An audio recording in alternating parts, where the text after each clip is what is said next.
Salut à tous, salut à tout le monde. Bienvenue dans cette unième vidéo qui vous parle aujourd'hui de ma découverte incessante que je viens à peine de faire depuis le début de cette semaine. C'est toujours très content quand vous vous déplacez, vous voyagez dans différents pays, surtout de vos rêves, où vous vous retrouvez, où vous êtes sur la suite des traces de vos amants, philosophes, auteurs et autres choses. Je viens à peine de faire un petit saut à Scotland. C'est à côté de l'Angleterre, 2 heures de véhicule, dépendamment d'où vous restez en Angleterre. Alors, arrivé à Scotland, une chose m'est venue en tête. Je suis ici, que dois-je découvrir? Quel est le proéminent auteur ou penseur qui a vécu dans cette société? Je me suis tout de suite dit, non, il y a celui qu'on appelle David Hume, ou David Hume. David Hume, c'était ça son nom de la famille. Venant d'une bonne famille, normalement, alors pas tout aisé, mais une famille normale qui avait moyens suffisants pour survivre.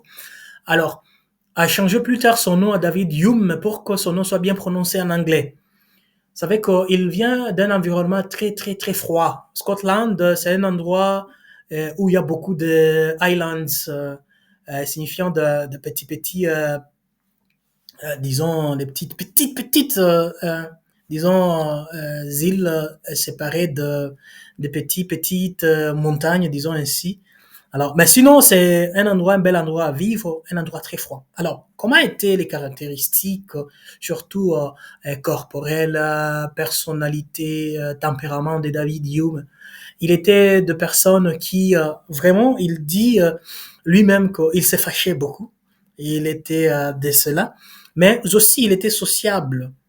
Il était sociable. Il était aussi cheerful. Cheerful, ça c'est en anglais. En français, moi j'irais dire qu'il était quelqu'un qui aimait beaucoup mettre de la joie à côté des autres. Ça c'était Hume. Alors, il est né en Scotland, comme je l'ai dit, et à un endroit appelé Edinburgh. Quand je suis allé là-bas, j'ai pris ma maison à Dumfries, qui n'est pas si loin aussi de Edinburgh. Alors, de là, la vie de Hume a été une vie menée par une culture surtout religieuse, parce que Scotland jusqu'à maintenant a une base culturelle aussi religieusement parlant de haute gamme, de haute qualité. Ouais. Alors, cette vie l'a permis d'être un David Hume, disons chrétien, ok. Mais tout de suite en philosophie, on le définit autrement, selon sa position qu'il a prise plus tard. Sceptique et puis athéiste, athée. Ouais, tout ça ont été des caractéristiques données par David Hume après. Pourquoi? Parce que après avoir étudié à l'université de Edinburgh, où il a fait ses études, il a été même refusé en 1700, je crois 38, a été refusé d'étudier et de devenir professeur dans cette université. Pourquoi? Parce que tenant compte de son premier livre publié en 38, et ses premiers livres s'appelaient Traité sur la nature humaine. Ben, cela a montré, les livres-là a montré la position de David Hume sur sa position empiriste ou empiriciste, disons ainsi, les scientifiques, philosophes, peut-être pourront l'appeler comme ça. Pourquoi? Parce que 50 ans avant lui existait quelqu'un qu'on appelle, aujourd'hui on peut l'appeler le boss de l'empiricisme, alors que les autres philosophes chercheraient de placer Francis Bacon là-bas. Alors, John Locke était celui-là. John Locke est venu bien avant David Hume, qui déjà a dit, déjà promulgué les principes qui dit que rien ne peut pénétrer dans la pensée sans passer par l'expérience. Ouais. Alors, l'empiricistes sont comme ça, ils disent que toute connaissance commence par les sens perception. Et David Hume est entré là-bas par sa formule la plus noble, plus simple de l'appréhension et les associations des idées. Ok? Vous les connaissez très bien. Il dit l'appréhension, c'est le fait, par exemple, de d'avoir l'idée de l'objet devant moi. c'est-à-dire, et je me fais pas l'idée, ben, je me fais allusion de cet objet. Je me représente cet objet. Et puis, je m'éloigne de cet objet. J'ai quelque chose dans mon esprit, dans ma perception, disons visuelle. Quelque chose m'est resté. De dire que je venais de voir un objet. Maintenant, le fait de donner un nom à cet objet, c'est-à-dire ça descend le niveau où c'était, ça vient à l'idée, et l'idée formule le terme, les termes, un mot là-dessus, et ça devient quelque chose qu'on appelle aujourd'hui réflexion de l'impression. Vous voyez? Donc, c'est-à-dire quand l'idée provient à être prononcée, c'est-à-dire les termes, parce qu'on on prononce l'idée qui devient un terme, et les termes-là doivent pointer à un objet qui doit devoir exister quelque part. Alors, c'est fait d'avoir existé ou les termes-là qui pointent à cet objet, ça devient la réflexion de la première impression.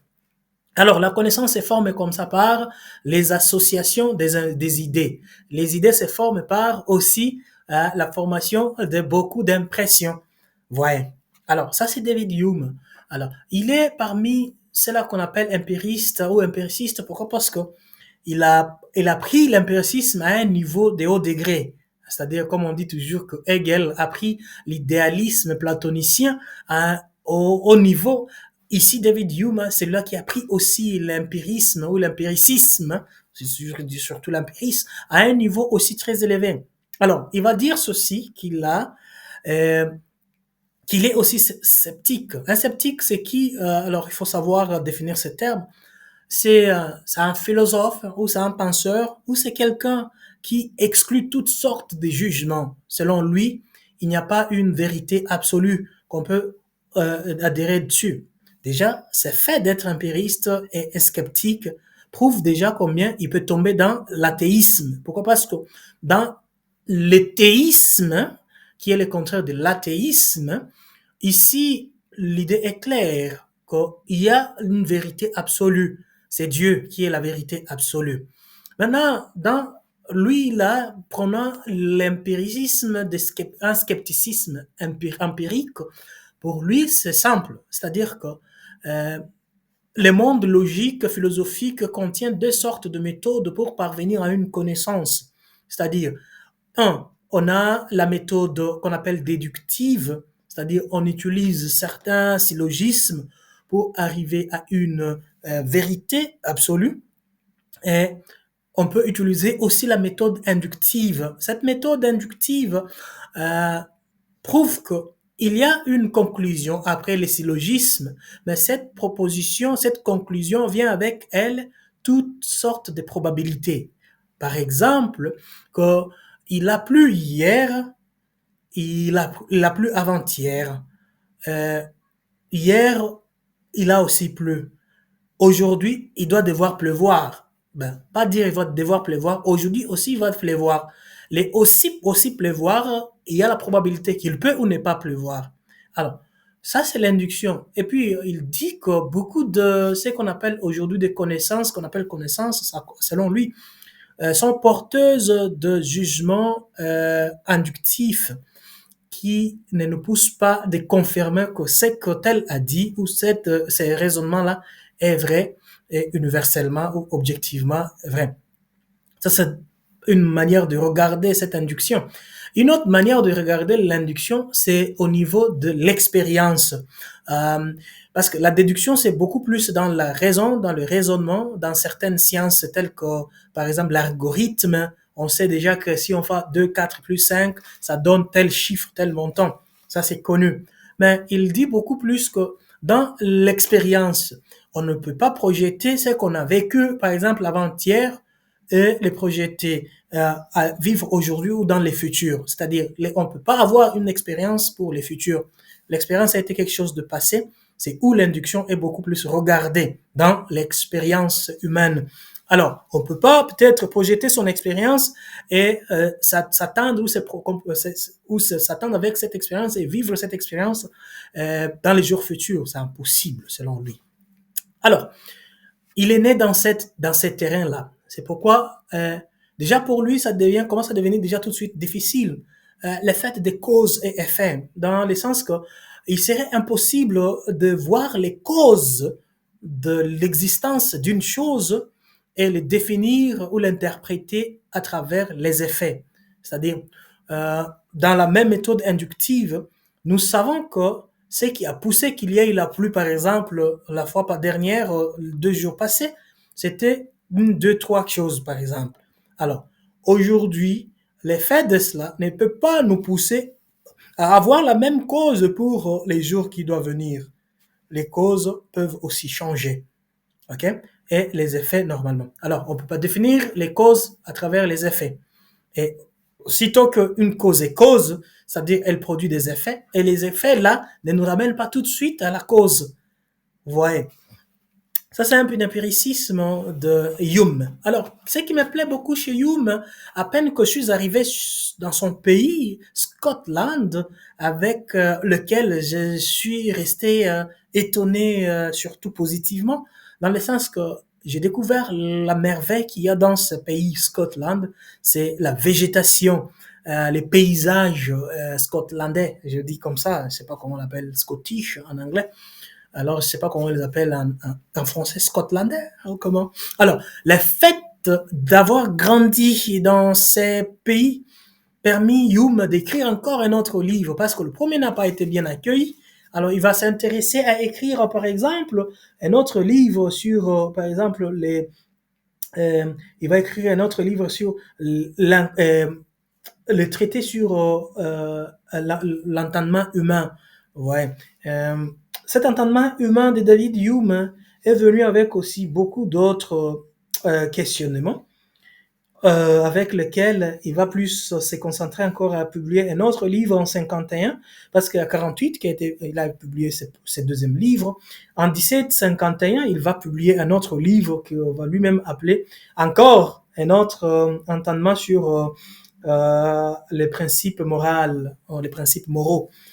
Il va publier ses livres. Mais déjà, bien avant aussi sa mort, tous ces 3 livres ne vont pas tout de suite m'intéresser parce qu'il va écrire beaucoup d'autres livres sur l'histoire de l'Angleterre ouais. Et puis il va écrire d'autres livres. Mais sinon, il y a un livre qui a été publié après lui qui m'a beaucoup intéressé. C'est ce livre que je dois vous parler ce soir. Ce livre a été publié après sa mort en 1771, 79 plutôt. Ce livre a été publié. Ça s'appelle Dialogue concernant la religion humaine. C'est le livre qui va beaucoup m'intéresser. Alors quand je suis allé à la librairie pour chercher ce que je dois lire sur Hume, tout de suite j'ai dit je dois lire celui-ci. Pourquoi? Parce que ça parle de l'existence des dieux. Comment prouver l'existence des dieux à travers les raisonnements humains, hormis la révélation. Alors, je vous amène dans ce livre. Ça s'appelle, Hume lui-même appelle ces livres, disons comme ça, qu'il va appeler ces livres un dialogue. Un dialogue, pourquoi? Parce que ces livres qui appellent la présence des trois, disons, penseurs qui discutent tout autour de la religion naturelle, de la nature, disons comme ça peut-être.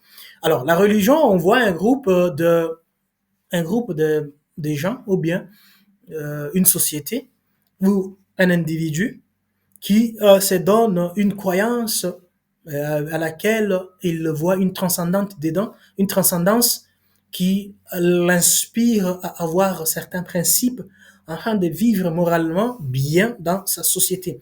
Alors, le fait de Hume d'écrire ce dialogue, ça devient tout de suite différent des autres livres précédents.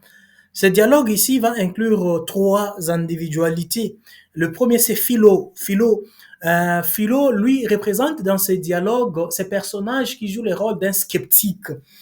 Je vous ai déjà dit, celui qui doute qui ne donne pas sa position au niveau de conclusion.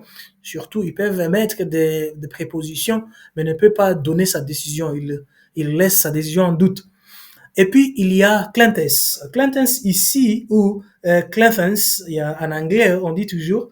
Alors, lui a joué les rôles de propriétaire de la raison. C'est-à-dire, lui utilise la raison pour arriver à prouver l'existence des dieux comme propriétaire, comme la cause première de l'existence du monde. Alors, troisième personnage, c'est celui-là qu'on appelle Dimea, Demea. Dimea, vous, dans ces dialogues, c'est intéressant, ces livres. Alors, lui là va jouer le rôle d'un religieux orthodoxe. Quand on parle d'un religieux orthodoxe, alors on va voir un religieux qui tient compte scrupuleusement des fondements, des principes fondamentaux de la religion. Alors, ce dialogue, ce qui m'intéresse beaucoup, ce dialogue euh, va avec un syllogisme. Les syllogismes selon lesquels ils ont dealé avec la question de définir ce monde d'abord, c'est-à-dire voir la nature de ce monde. Ils disent, ces trois, tous trois, d'abord ils ont accepté, ils ont congédié, ils ont affirmé l'existence de Dieu. Alors, maintenant, où? Comme cause ou non?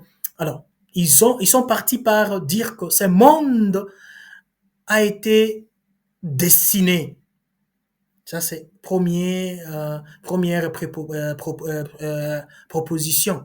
Deuxième, c'est que ce monde qui a été dessiné a été inspiré par un dessinateur. Et troisième proposition, ce dessinateur-là, celui-là qui a fait le design de ce monde, doit être Dieu. Ça doit être Dieu. Alors, ça c'est une conclusion. Ça c'est le syllogisme qui est là. Maintenant, c'est ces trois lignes, disons ces trois propositions, qui amènent Hume à écrire ces grands livres, ces grands dialogues. Alors, la toute première proposition, c'est que ce monde ici qui a été dessiné sous forme de contenir les hommes et les animaux. Et le dessin de ce monde est sous forme d'une machine qui doit fonctionner et qui fonctionne. Et ça fonctionne en donnant un ordre. Alors on doit voir celui qui donne l'ordre. Qui est cet homme? Qui est la personne ou la raison derrière l'ordre qui a le fonctionnement de la dite machine? Alors, il va dire ceci, je vais lire cet endroit où il dit On the face of it, at least all three protagonists accept that God exists. The issue that they debate and about which they disagree is whether or not it is possible for human beings to establish anything about God's nature from their experience of the world. Ça c'est l'auteur qui dit, les commentateurs de ces dialogues, David Mills Daniel, qui est en train de dire que tous trois, ils acceptent l'existence de Dieu. Mais tous trois cherchent à connaître si réellement derrière cette existence, c'est Dieu ou s'il y a quelqu'un d'une infinité indéfinie qu'on ne peut pas définir existe derrière cette merveilleuse créature qu'on appelle aujourd'hui monde. Ouais. Mais Philo présente aussi ses points de vue. Alors, ces points de vue sont toujours directs. Philo, tu vois, Philo, c'est quelqu'un, c'est sceptique, qui a avancé les points, certains points. Il dit, quand on voit une maison, on voit déjà qu'il y a un architecte. Ouais. On voit qu'il y a quelqu'un qui a dessiné, qui a fait les plans. Mais nous n'avons pas l'expérience de cet architecte. C'est-à-dire, nous n'avons pas une idée tenace, nous n'avons pas vécu avec cet architecte pour savoir si c'est lui qui a dessiné ce monde ou pas. Dès alors, on ne doit pas affirmer que ce monde a été dessiné par un dieu. Vous voyez que le monsieur ici, les philo, le commentateur dit qu'ici Philo représente, il porte la couleur de Hume. David Hume est représenté ici par Philo. Alors, à un moment, il dit que Dieu, Philo dit que Dieu, c'est lui qui a dessiné le monde, et puis il est les causes de ce monde. Alors, et puis après, il dit encore, c'est pas Dieu. Alors, Philo, comme sceptique, un travail d'un sceptique, c'est comme ça, parfois, donc on n'est pas donné sa position concluante ou conclusive.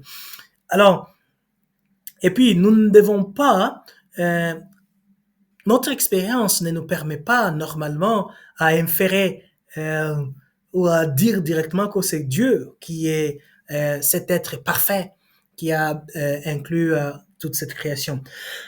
Je m'excuse. Alors, et puis il dit ici, maintenant ici, c'est Clantes qui, par contre, va dire que ici, tout ce qui existe doit avoir une cause quelque part.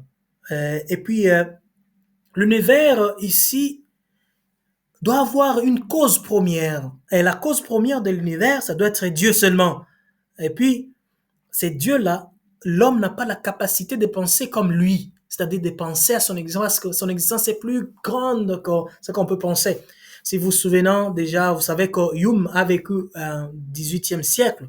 Déjà là, Anselme de Cantorbéry avait déjà existé et publiant déjà son livre qui s'appelle le Monologion and Postlogion, un livre qui a prouvé, qui a parlé de l'existence des dieux. Même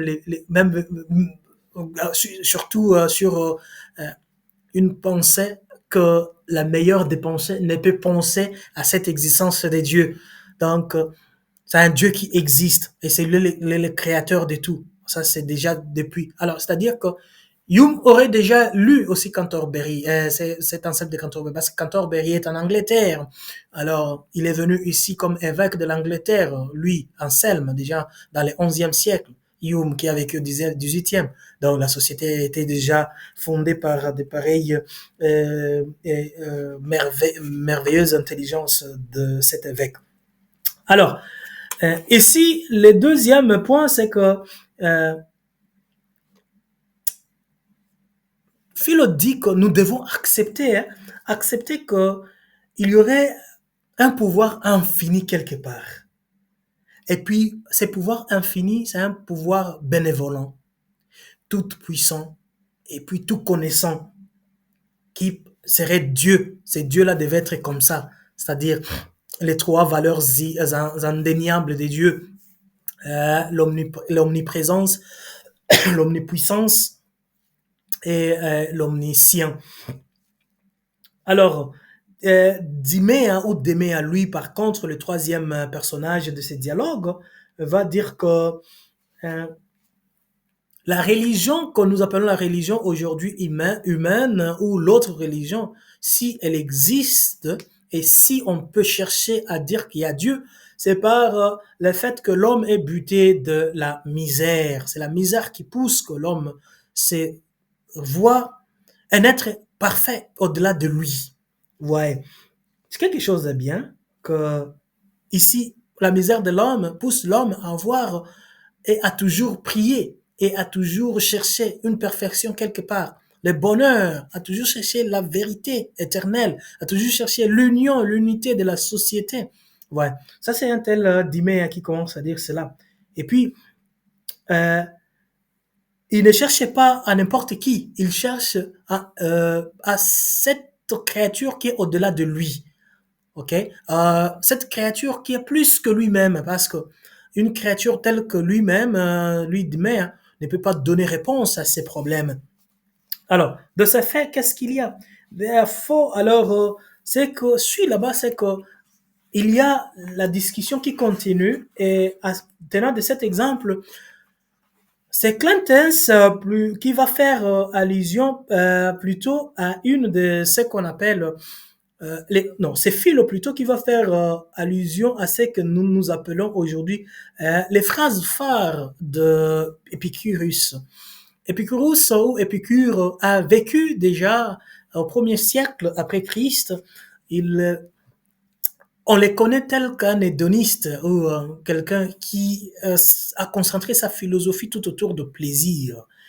Donc, l'acné de sa philosophie, c'était le plaisir qui définit tout.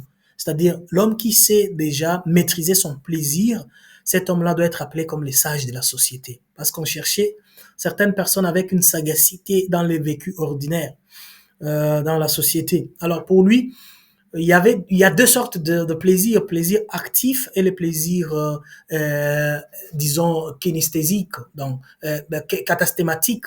Alors, ces plaisirs-là te permettent de bien vivre et de t'éloigner de toutes sortes de douleurs. Mais revenons sur Épicure, les phrases phares d'Épicure.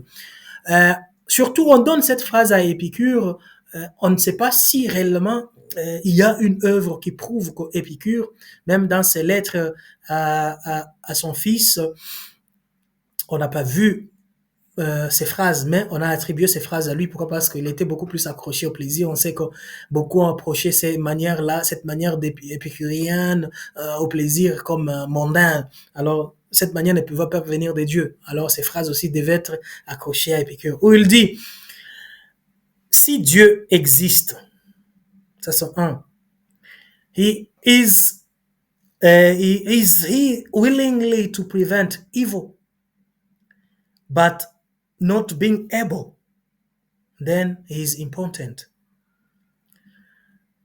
Is he able, but not willing, then he is malevolent.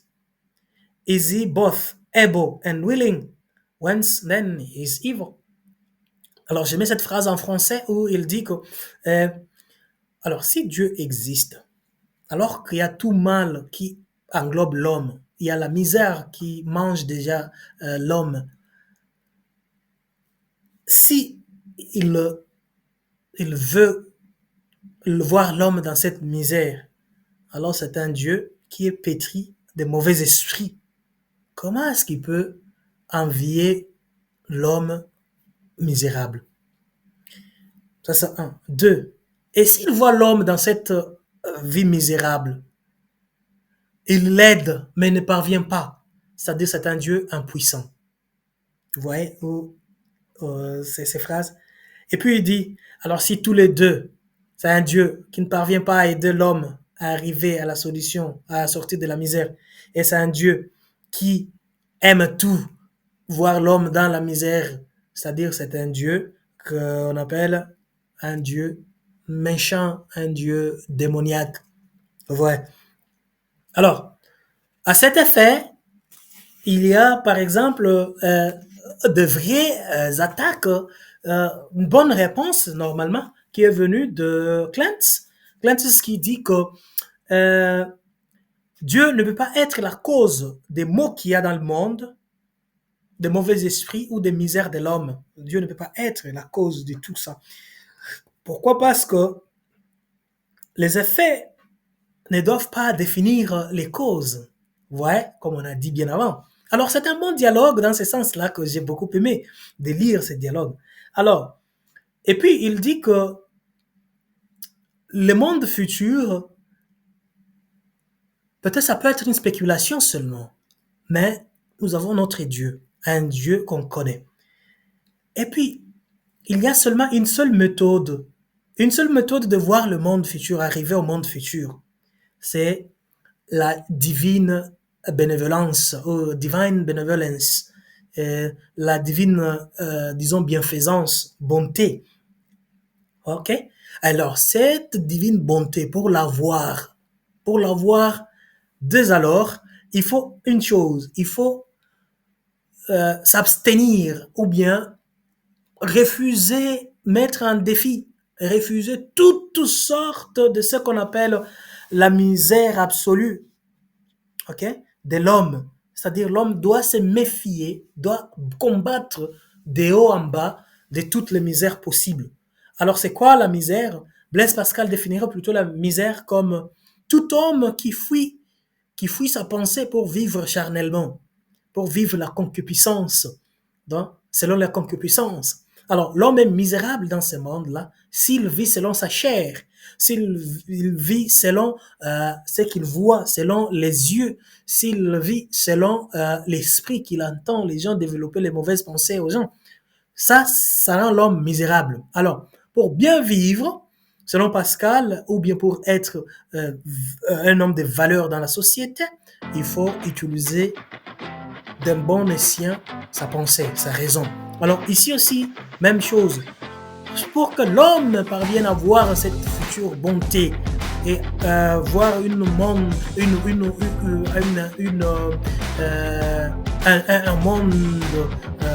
de bonté, il faut s'épargner de toutes sortes de ce qu'il appelle misère absolue. Il faut s'en épargner. Et puis, de ces faits, pourquoi? Parce que le fait de s'épargner ce qu'on appelle les mauvaises pensées, on s'approche de la bonne santé. Le fait d'avoir la bonne santé, ça nous empêche d'avoir les maladies. Alors, et c'est fait d'avoir une bonne pensée. Ça nous approche d'avoir les bons plaisirs. Les bons plaisirs, je vous ai dit, selon Épicure, c'est ces plaisirs qui nous épargnent de toutes sortes de douleurs.